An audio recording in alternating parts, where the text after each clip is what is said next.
the map of Hogwarts Legacy. 2 could be much bigger than the Hogwarts surroundings we already know. Recent leaks talk about Diagon Alley, London, Quidditch, and a large world that can be traveled through without loading screens. But the real eye-catching development is the job listings showing that Avalanche Software is working on online systems alongside a single-player RPG. If this information is true, Hogwarts Legacy 2 will not be a game we simply put aside after finishing the story. It could also include a separate wizarding experience that we can play with our friends for years. First, let's quickly get the part we know for sure out of the way. Warner Bros. Sees a Hogwarts Legacy sequel as one of its biggest priorities, and we can understand from Avalanche Software's job listings that the studio is working on a new project. However, Hogwarts Legacy 2 has not been officially revealed yet. The game's real name, release date, and features have not been announced.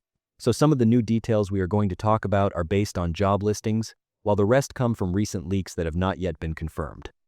The most interesting part of these leaks is the claim that Diagon Alley will be an explorable area in Hogwarts Legacy 2. I think this is the most likely one to happen among all the leaked locations, because Diagon Alley was one of the areas whose absence was felt the most in the first game.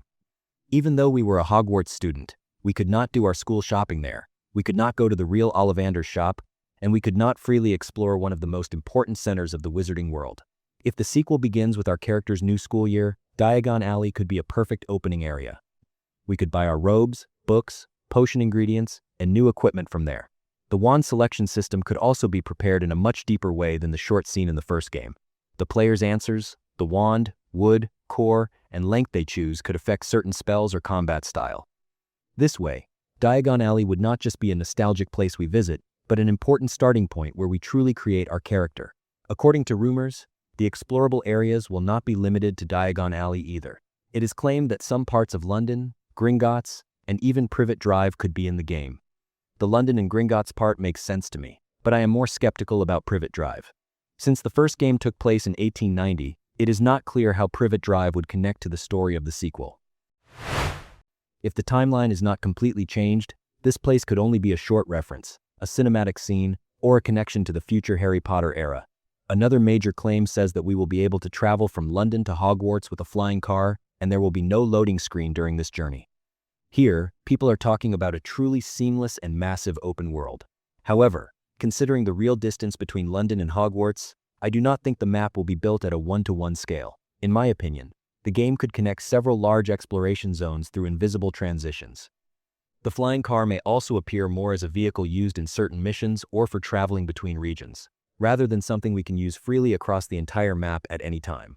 Having fewer loading screens in the open world is much more realistic than the other claims. Since the first Hogwarts Legacy also came out on older generation consoles, the map and technical systems were designed with those devices in mind. If Hogwarts Legacy 2 is developed only for new generation consoles and powerful PCs, we could see more natural transitions between Hogwarts, Hogsmeade, the Forbidden Forest, and new areas. Still, I do not want the map to only get bigger.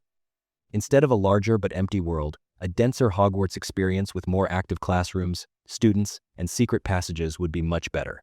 It is especially important to say that these claims about Diagon Alley, London, Privet Drive, and the flying car have not yet been confirmed by a reliable insider. The sources spreading these reports have not shared original documents, images, or developer information, so all of these details could change or turn out to be completely false. Still, the fact that areas like Diagon Alley and London have been wanted by players for a long time strengthens the possibility that Avalanche may take the open world beyond the surroundings of Hogwarts in the player sequel. The rumors about the story say that the new game will be a direct sequel to the first Hogwarts Legacy. In that case, we could start our 6th year with our own character and continue seeing the consequences of our connection to ancient magic. I do not want the series to jump to a completely different era and a new student. The first game did not explain the true limits of ancient magic, and we saw almost no effect of the decision we made at the end on the world. The sequel could develop this unfinished story with stronger choices and real consequences. The game moving forward by a few years also brings the possibility of young Albus Dumbledore appearing. The first game started in 1890, and Dumbledore became a Hogwarts student in 1892. When our character moves into 6th or 7th year, we could be at school during the same period as him. In my opinion, Dumbledore should not be made the main character, but seeing him briefly as a talented first-year student could be a nice surprise. This way, the game can expand its own timeline without becoming dependent on Harry Potter characters. Warner Brothers previously said that some major story elements of the Hogwarts Legacy sequel are being coordinated with HBO's Harry Potter series. This statement does not mean the sequel will suddenly move into the Harry Potter era. In my opinion, Avalanche and the producers of the series are working together on the look of Hogwarts, the rules of the wizarding world, and some locations that will be used. Designing areas like Diagon Alley and Gringotts in a similar way in both the series and the game could create a natural visual connection between the two projects. Another important feature mentioned in the leaks is Quidditch. In the first game, even though the pitch and broom system were already there, Quidditch could not be played. It is said that the sequel could include school team tryouts, house matches, and a full Quidditch season. We do not know yet whether this is true, but the new information showing that Avalanche is working on online systems makes the Quidditch possibility even more interesting. Because Quidditch may not only be an activity inside the story, but one of the main competitive parts of the online mode. Avalanche Software's new job listing clearly says that the studio is developing a new online multiplayer RPG. The listing mentions scalable gameplay systems that will work in an online environment and a structure that will continue to evolve over time.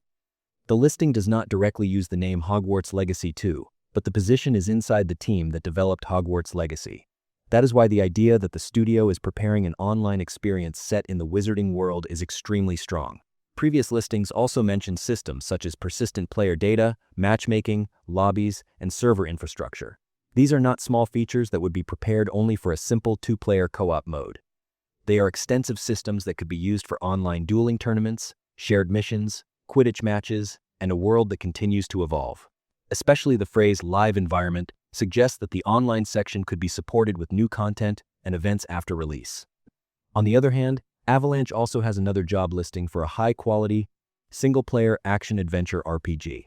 This listing is also being connected to the Hogwarts Legacy sequel. Since one listing says single-player RPG and the other says online multiplayer RPG, some sources believe Avalanche is developing two separate games. According to this theory, Hogwarts Legacy 2 will be fully single-player, while the online project will be released as a separate Harry Potter game or a Wizarding World MMO. Honestly, I do not think two different major games are being developed. To me, the stronger possibility is that Hogwarts Legacy 2 will offer a single-player story mode and a separate online section in the same package. A structure similar to GTA 5 and GTA Online, or Red Dead Redemption 2 and Red Dead Online, could be built. In the main game, we would play our own student story alone. When we move into the online section, we would create a different character and explore Hogwarts and other areas with our friends. In this online section, every player could choose their own Hogwarts house, attend shared classes, capture magical creatures, and go on dangerous missions as a group. Dueling tournaments between Slytherin and Gryffindor, or a real House Cup system where all houses compete, could be prepared. Diagon Alley could also be used as a social hub in the online world where we buy wands, robes, brooms, and potion ingredients. The fact that Quidditch is appearing again in the leaks also fits very well with this kind of online structure. I think the important thing here is that the online mode should not replace the single-player story. The main reason for Hogwarts Legacy's success was that it allowed players to live their own wizarding story.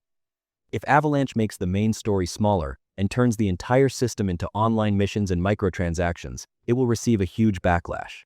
But if a full single-player game is prepared first and then a separate online world is added next to it, Hogwarts Legacy 2 could live much longer than the first game. As for when the game will be shown, there is no reliable date yet. The reveal claim that appeared for the State of Play in June did not come true. Now the Back to Hogwarts event on September 1 is being discussed, but that has not been confirmed either.